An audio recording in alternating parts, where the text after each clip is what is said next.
ओम श्री गणेशाय नमः। माघी गणेश चतुर्थी, जिसे गणेश जयंती या वरद चतुर्थी के नाम से भी जाना जाता है, हिंदू कैलेंडर के अनुसार माघ महीने के शुक्ल पक्ष की चतुर्थी तिथि को मनाई जाती है। यह दिन भगवान गणेश के जन्मदिन के रूप में मनाया जाता है। माघी गणेश चतुर्थी का महत्व माना जाता है कि इसी दिन भगवान गणेश जी का जन्म हुआ था। तो चलिए माघी गणेश चतुर्थी की व्रत कथा सुनते हैं।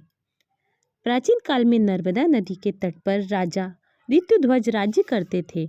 उनके राज्य में सभी लोग सुखी थे, लेकिन एक बार उनके राज्य में भयंकर संकट आया। उसी समय वहां मुनि वशिष्ठ पधारे। राजा ने उनसे अपनी प्रजा के कष्टों को दूर करने का उपाय पूछा। मुनि वशिष्ठ ने बताया कि माघ मास के शुक्ल पक्ष की चतुर्थी का व्रत करने से सभी कष्टों का निवारण होता है। उन्होंने राजा को भगवान गणेश के जन्म की कथा सुनाई। गणेश जी का प्राकट्य। माता पार्वती ने अपने शरीर के उपटन से एक बालक की आकृति बनाई और उसमें प्राण फूंक दिए। उन्होंने उस बालक को द्वारपाल नियुक्त किया और किसी को भी अंदर आने से मना कर दिया। महादेव से युद्ध। जब भगवान शिव वहां आए तो बालक ने उन्हें रोक दिया। क्रोध में आकर शिवजी ने बालक का सिर काट दिया। हाथी का सिर। जब पार्वती जी को यह पता चला तो वे अत्यंत दुखी हुई। पार्वती जी को प्रसन्न करने के लिए शिवजी ने एक गज हाथी का सिर उस बालक के धड़ पर लगा दिया और उसे पुनः जीवित कर दिया। देवताओं ने बालक को गणपति घोषित किया और आशीर्वाद दिया कि किसी भी शुभ कार्य करने से पहले गणेश जी की पूजा की जाएगी।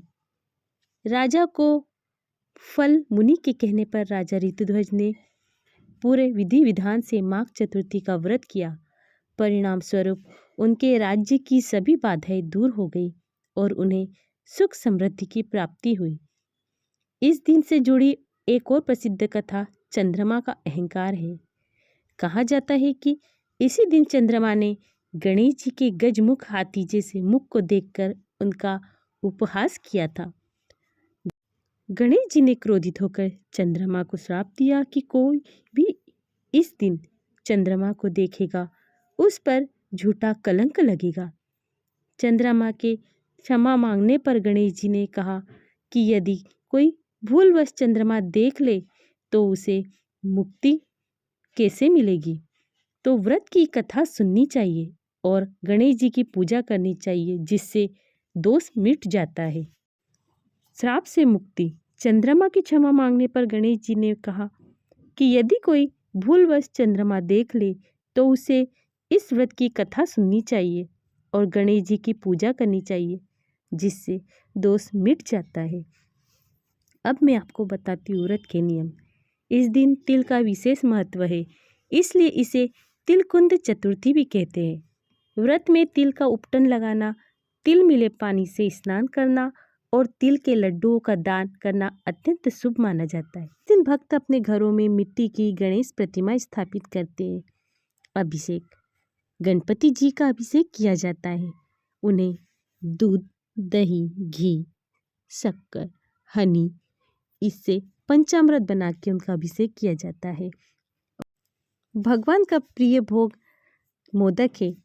लड्डू का भोग लगाया जाता है। साथ ही उन्हें दुर्वा यानी हरी घास की 21 गांठें अर्पित की जाती है। चंद्र दर्शन निषेध यानी भाद्रपद चतुर्थी की तरह ही इस दिन भी चंद्रमा को देखना वर्जित माना जाता है। तो आपको ये जानकारी कैसी लगी मुझे कमेंट में ज़रूर बताइए और please like subscribe my YouTube channel. मैं ऐसी ही कहानी और कथाएं आपको सुनाती रहूँगी। ओम श्री गणेशाय नमः। सीताराम।